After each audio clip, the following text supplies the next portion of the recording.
వారసుడా జీవితును నిత్యము నీ నీడలో ఆరాధింతుని మాటల మకరందము జీవితును నిత్యము నీ నీడలో ఆరాధింతుని మాటల మకరందము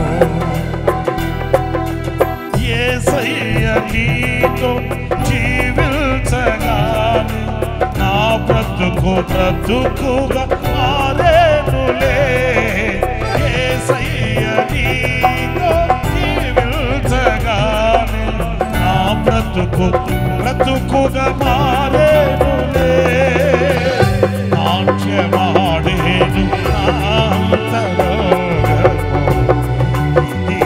రక్షణానంద భాగ్యమే నాట్యమాడేను నాతలోకము ఈ రక్షణానంద భాగ్యమే సుగుణాల సల్పముడా స్తుతిగానాల వారసుడా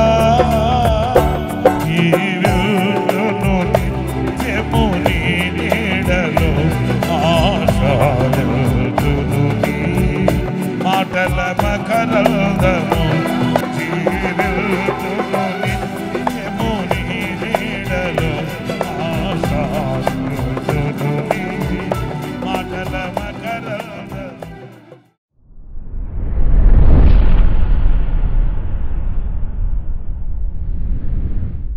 ప్రైజ్ ది లార్డ్.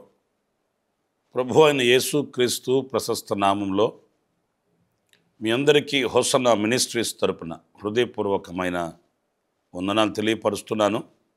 ప్రభు మిమ్మల్ని ఆశీర్వదించి దీవించునుగాక. ప్రియులారా, పరిశుద్ధ గ్రంథంలో నుంచి ఈ పూట ఓ చక్కటి మాటను మనం ధ్యానిద్దాం. యెహోషువ గ్రంథం 24వ అధ్యాయం 15వ వాక్యాన్ని మనం చదివితే అందులో ఒకే ఒక్క మాట, అదేంటి? నేడు మీరు కోరుకొనుడి. ఎందుకంటే ప్రతి వ్యక్తికి కొన్ని కోరికలు ఉంటాయి, కొన్ని ఆశలు ఉంటాయి. ఆ ఆశలు అనేవి నెరవేర్చుకోవడానికి ప్రతి మనిషి ఆరాటపడతాడు. ఎన్ని ఉన్నా ఇంకేదో కావాలి అన్నట్లుగా హృదయంలో ఓ కొరత ప్రతి మనిషిలో కనిపిస్తుంది. ఎదుటి వాళ్ళు ఎన్ని చెప్పినా, తెలిసిన వాళ్ళు ఎన్ని వివరించినా, ఆప్తులు ఆత్మీయులైన వాళ్ళు ఎన్ని బోధించినా తమకంటూ ఒక నిర్ణయం ఉంటుంది, ఆశ ఆలోచనలు ఉంటాయి. వాటికే ఎక్కువ మెగ్గు చూపిస్తాం కూడా. ఎవరైనా మెగ్గు చూపిస్తారు.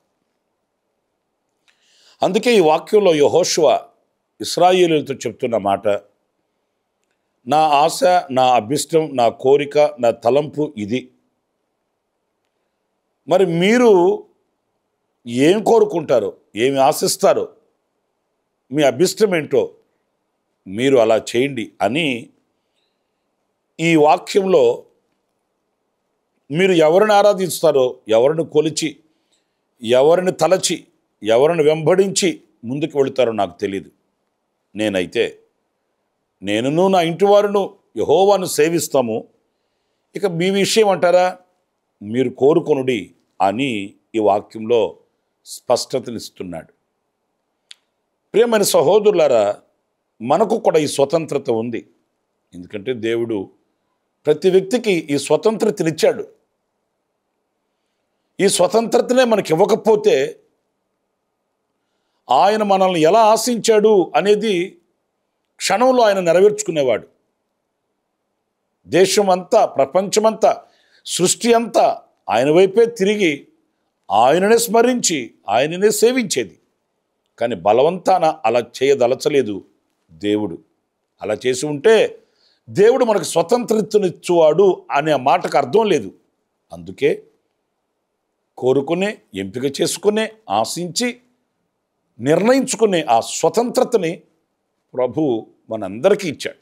ఇక్కడ మనం గమనిస్తే ఆ కోరుకొనవలసిన బాధ్యత అనేది మన చేతుల్లో మన మీద ఉంది అనేది ఎప్పుడు మనం మర్చిపోకూడదు. మరి ఏం కోరుకోవాలి, ఏంటి మన ఎదుట పెట్టినవి అని అంటే, పరిశుద్ధ గ్రంథంలో ద్వితీయోపదేశ కాండం 11వ అధ్యాయం 26వ వాక్యాన్ని నేను చదువుతాను. చూడుడి, నేడు నేను మీ ఎదుట దీవెనను శాపమును పెట్టి ఉన్నాను. మన ఎదుట దీవెన శాపం రెండు ఆయన పెట్టాడు.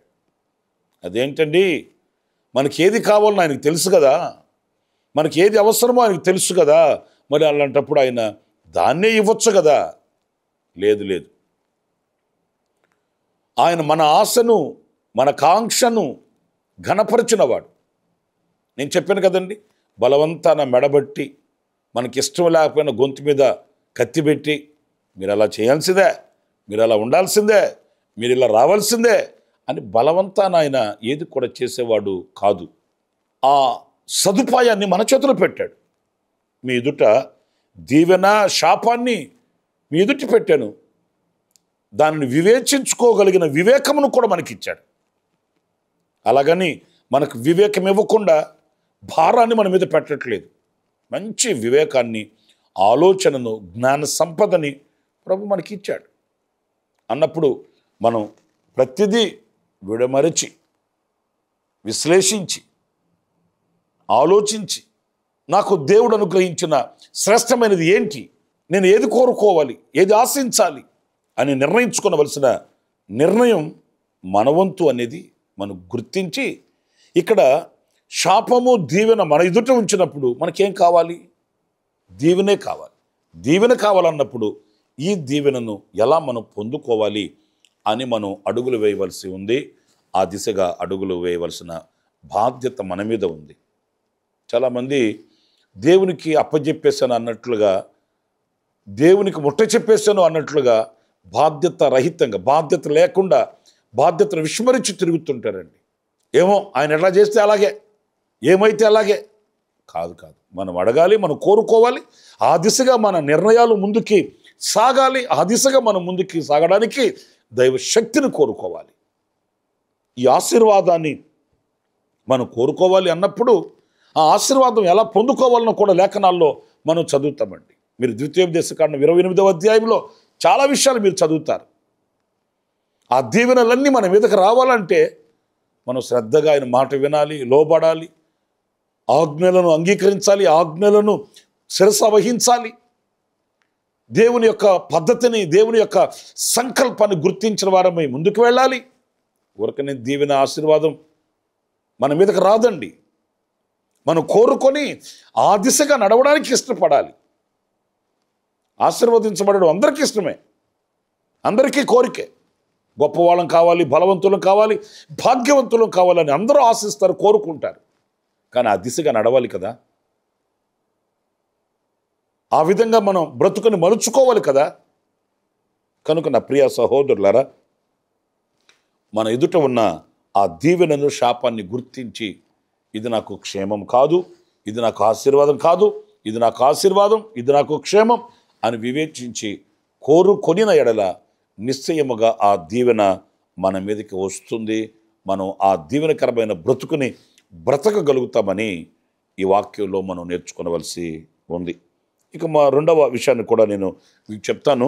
ఈ ద్వితీయోపదేశ కాండంలోనే 30వ అధ్యాయం 19వ వాక్యం చదివినప్పుడు, ఈ 19వ వాక్యంలో నేడు జీవమును మరణమును, ఆశీర్వాదమును శాపమును నేను నీ ఎదుట ఉంచి. ఇక్కడ మరొక విషయం ఏంటంటే, జీవము మరణము ఈ రెండు మన ఎదుట పెట్టాడట. మనకు తెలుసు కదండి ఏం కోరుకోవాలి. లేదండి నాకు అంత ప్రతిష్ఠితమైన జీవితం అవసరం లేదు, లేకపోతే నేను అంత నిక్కచ్చిగా, పవిత్రంగా, పరిశుద్ధంగా బ్రతక ఆశించట్లేదు అని అంటే అది మన ఆశ, మన కోరిక, మన యొక్క ఇష్టం. అది ఆ రెండింటినీ ఆయన పక్షపాతం లేకుండా, నాకు ఇష్టం లేదండి, ఆయన బలవంతాన నన్ను ఇక్కడ ఉంచాడండి అని కాకుండా, నా మనసులో ఇలాంటి ఆశలు లేవండి కానీ ఏం చేద్దాం, నా భుజం మీద కాడి పెట్టారు మరి చేయాలి కదా అన్నట్లుగా కాకుండా, స్వతంత్రత కొరకై ఆయన రెండింటిని మన ఎదుట పెట్టాడట. మరణము జీవము. ఏది కోరుకోవాలి అనేది వివేకం మనకిచ్చాడు దేవుడు. మనం వివేచించి ఎంపిక చేసుకొని ఆ రీతిగా మనం అడుగులు వేయాలి. జీవాధిపతి అయిన దేవునితో నడుద్దామా, లేక మరణాన్ని కలిగించే లోకంతో నడుస్తామా? జీవాధిపతి అయిన యేసయ్యతో అంటు కట్టబడి బ్రతుకుతామా, లేక లోక ఆశలతో ఏడవబడి శాపాన్ని పొందుకుందామా? ఏం మనకు తెలియదేంటి? మనకు ఆలోచన లేదేంటి? ఆలోచించి సమ్మతించి, నైనా నాకు జీవం కావాలి. జీవం కావాలంటే ఎలా కలుగుతుంది? ఆయనే జీవం, మార్గము, సత్యము, జీవము నేనే అన్నాడు యేసయ్య. ఆయనను హత్తుకొని బ్రతకాలి. ఆయనను అంటు కట్టబడి మనం నిలవాలి. ఎందుకంటే ఆయనలో అంటు కట్టబడని ప్రతి తీగను తీసివేస్తాడు. అందులో జీవం ఉండదు, ఎండిపోతుంది, అగ్నికి ఆహుతి అవుతుంది. వాక్యంలో మనం చదువుతామండి. ఆయనతో సహవాసమే కానివ్వండి, ఆయనతో అనుబంధమే కానివ్వండి, ఆయనతో మనకున్న చెలిమి కానివ్వండి, ఇవి జీవ మార్గంలోనికి మనల్ని తీసుకుని వెళతాయి. ఆ జీవార్థమైన బ్రతుకు మనకు కలుగుతుంది. దేవుని వాక్యంలో ప్రకటన గ్రంథంలో మనం చదువుతాం కదండి, జీవించుచున్నావని పేరుకు మాత్రమే కానీ నీవు మృతుడవే అనే కాస్త నొప్పి కలిగించే మాట మనం చదువుతాం. చూడటానికి మనం బ్రతుకున్నాం, కానీ ఆత్మీయంగా చచ్చిన స్థితిలో ఉన్న అనుభవాలండి.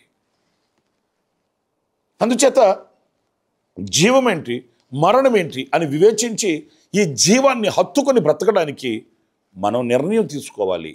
ఆ నిర్ణయమే ఆ జీవములోనికి మనల్ని తీసుకుని వెళ్ళి జీవము కలిగిన వ్యక్తులుగా, సజీవులుగా ప్రభువుని స్తుతించేటట్లు చేస్తుంది. యెషయా గ్రంథంలో మనం చదువుతాం, సజీవులు సజీవులే నిన్ను స్తుతించున్నది, పాతాళ లోకమున నీకు స్తుతి కలుగదు కదా.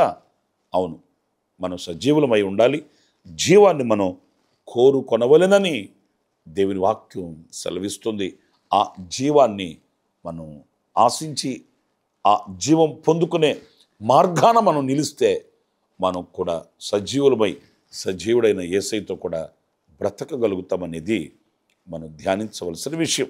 యేసు ప్రభువుని తీసుకుని వెళ్ళి అన్యాయమైన తీర్పులు తీర్చి ఆయన అనని మాటల్ని అన్నాడన్నట్లు, అది దేవదూషణ అన్నట్లు ఆయన మీద అన్యాయమైన తీర్పులు తీర్చి ఆయనను పిలాతు ఎదుట నిలబెట్టినప్పుడు పిలాతు కూడా అదే అడుగుతున్నాడండి. ఈ యేసు అనబడిన ఈయనని ఏం చేయాలి? ఓ పని చేయండి, బరబ్బాని యేసుని పస్కా పండుగ సందర్భాన ఎవరినైనా ఒకరిని విడుదల చేయాలి కదా. అలాగైతే వీళ్ళిద్దరిని మీ ఎదుట పెడుతున్నాను. మీరు యేసయ్యను కోరుతారా, ఈ బరబ్బాను కోరుతారా? మీరే తేల్చుకోండి. మత్తయి సువార్త 27వ అధ్యాయం 17వ వాక్యాన్ని నేను చదువుతున్నాను. కాబట్టి జనులు కూడి వచ్చినప్పుడు పిలాతు, నేను ఎవరిని విడుదల చేయవలెనని మీరు కోరుకొనుచున్నారు? బరబ్బానా లేక క్రీస్తు అనబడిన యేసునా అని వారిని అడిగెను. చూసారండి, నేను ఎవరిని విడుదల చేయాలి? ఈ బరబ్బానా, క్రీస్తు అనబడిన యేసును మీరు కోరుకోండి, మీరు చెప్పండి. ఆనాడే కాదు, ఈనాడు కూడా ఈ ప్రశ్న మన ఎదుట నిలుస్తుంది. యేసయ్యను కోరుతారా, లోకాన్ని కోరుతారా? యేసయ్యను కోరుతారా, లేకపోతే రాక్షసత్వాన్ని, మూర్ఖమైన స్వభావాన్ని, ఈ లోక సంబంధమైనటువంటి వాటిల్ని ఆశించి ఆయనను ఉల్లంఘించి త్రోసివేస్తారా? ఈ మాటలు వింటున్న ఈ సందర్భానికి కూడా మనలో ఒక్కొక్కరికి ఈ ఆలోచన రావాలి. నేను ఎవరిని కోరుకొనుచున్నాను, నేను ఏం ఆశిస్తున్నాను, నేను ఏంటి అపేక్షిస్తున్నాను, ఎవరిని ఉల్లంఘిస్తున్నాను, ఎవరిని కోరుకుంటున్నాను అనేది మనం ఆలోచించాలి. ఎందుకంటే కోరుకొనవలసిన వారిని తృణీకరించడం, తృణీకరించవలసిన వారిని కోరుకోవడం ఇదిగో మన బలహీనత. ద్వేషించవలసిన వాటిని అపేక్షించడం, అపేక్షించవలసిన వాటిని ద్వేషించడం మన శక్తిహీనత, మన అవివేకం. అందుకే ఈ పూట ఎవరిని మనం కోరుకోవాలి, ఎవరిని ఆశించి హక్కును చేర్చుకోవాలి, ఏది మనకు కావాలి, కోరుకునే ఆ శుభ సమయాన్ని దేవుడు మనకిచ్చాడు అన్నప్పుడు మంచి వివేకం కలిగి, ఆలోచన కలిగి, పవిత్రమైన, శ్రేష్టమైన, రమ్యమైన, ఘనమైన వాటిని మనం కోరుకొని ఆటి యందు మనం దేవుని కొరకే పత్రికగా నిలుచున్నట్లు మనము క్షేమస్థితిని ఆశించాలి. ఆ రీతిగా ప్రార్థించాలి. ప్రభు సన్నిధిలో సజీవులుగా మనం నిలిచి కృపకు పాత్రులు కావాలి. కోరుకొనవలసింది మనం. గనుక యెహోషువ ప్రజలను చూచి అంటున్నాడు, నేడు మీరు కోరుకొనుడి. మీరు కోరుకోండి. అదే ప్రశ్న వాక్యం ఈ రోజున మనల్ని అడుగుతుంది. మీరు కోరుకొనండి. ఏం కోరుకుంటారు? దీవెనను కోరుకుంటారా? జీవాన్ని కోరుతారా? లేక క్రీస్తుని కోరుతారా?